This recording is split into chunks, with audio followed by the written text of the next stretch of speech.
Banjo guys. ఎప్పుడు Telugu are ఇంగ్లీష్లోనే ఏం గ్రీట్ చేస్తామని I selected another language today. So you guys should guess and let me know in the comments ఇది ఏం language అని.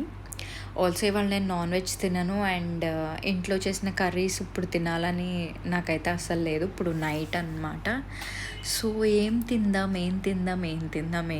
అని ఆలోచిస్తే సో నాకెందుకో కర్డ్ రైస్ చేసుకోవాలనిపించింది. అదే దద్దోజనం అంటారు కదా, అది చేసుకుందామని ఫిక్స్ అయ్యాను. సో లెట్స్ మేక్ బుజ్జమ్మాస్ దద్దోజనం.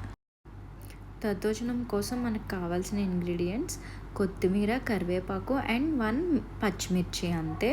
అవి ఫైన్గా చాప్ చేసేసుకున్న తర్వాత మనం బేసిక్ తాలింపులు తీసుకుంటాం కదా, జీలకర్ర, ఆవాలు, మినపప్పు, పచ్చిశనగపప్పు, ఆవాలతో పాటు ఒక ఎండుమిర్చి అండ్ కొన్ని మిరియాలు కూడా వేస్తామన్నమాట. యాక్చువల్లీ 10 తీసుకోవచ్చు, బట్ నేను ఇక్కడ 7 తీసుకున్నా. నాకు మిరియం పంట కింద తగిలితే అంత నచ్చదు. అండ్ ఇక్కడ నేను తీసుకుంది బ్రౌన్ రైస్, ఇంట్లో అదే తింటారు, సో నేను బ్రౌన్ రైస్ తీసుకున్నాను. And 1 bowl full of curd తీసుకున్నాను. అండ్ ఇంకొంచెం కర్డ్ కూడా నేను యాడ్ చేశాను. మీరు కావాలంటే వైట్ రైస్ కూడా యాడ్ చేయొచ్చు. సో ఫస్ట్ ఇలా రైస్ని కర్డ్తో మిక్స్ చేసేసి ఒక కర్డ్ రైస్లా ప్రిపేర్ చేసుకోవాలి. తర్వాత మనం దాంట్లో తాలింపు వేసుకుంటాం అనమాట. అదే దద్దోజనం. సో అందులో సాల్ట్ అది వేసి నీట్గా కలిపేసుకొని మనం తర్వాత కావాలంటే కొంచెం మ్యాష్ చేసుకుంటే కూడా కన్సిస్టెన్సీ బాగుంటుంది. నేను ఇక్కడ మ్యాష్ చేశాను. మీకు నచ్చకపోతే you can skip this part. ఇట్లా నీట్గా మ్యాష్ చేసేసుకున్న తర్వాత మనం ఆల్రెడీ ఆయిల్ హీట్ చేసుకుందాం. ఫస్ట్ ఆయిల్ హీట్ చేసుకొని తాలింపు వేసుకుందాం. మనం ఏవైతే తాలింపు దినుసులు తీసుకున్నాం కదా, బేసిక్ తాలింపులు, అవన్నీ ఆయిల్ హీట్ అయిన తర్వాత వేసేసి కొంచెం అవి చిటపట అన్నాక now comes the most frightening step.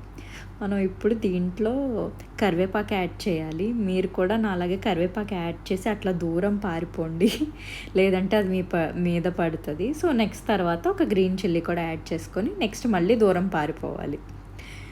So అట్లా మిక్స్ చేసేసుకొని మనం ఈ తాలింపుని మనం ప్రిపేర్ చేసుకున్న కర్డ్ రైస్లో వేసేసుకొని లాస్ట్లో కొంచెం కొత్తిమీర వేసి మొత్తం అంత నీట్గా మిక్స్ చేసేస్తే మనకి దద్దోజనం అయితే రెడీ అయిపోతుంది.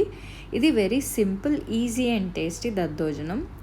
ఆల్సో మీరు ఎప్పుడైనా మళ్ళీ ఇలా ఏం తినాలో తెలియనప్పుడు బయట ఆర్డర్ చేసి అదంతా అన్హెల్దీ కదా, అంత మంచిది కాదు. సో ఇట్లా ఇంట్లో ప్రిపేర్ చేసుకుంటే దిస్ ఈజ్ వెరీ గుడ్.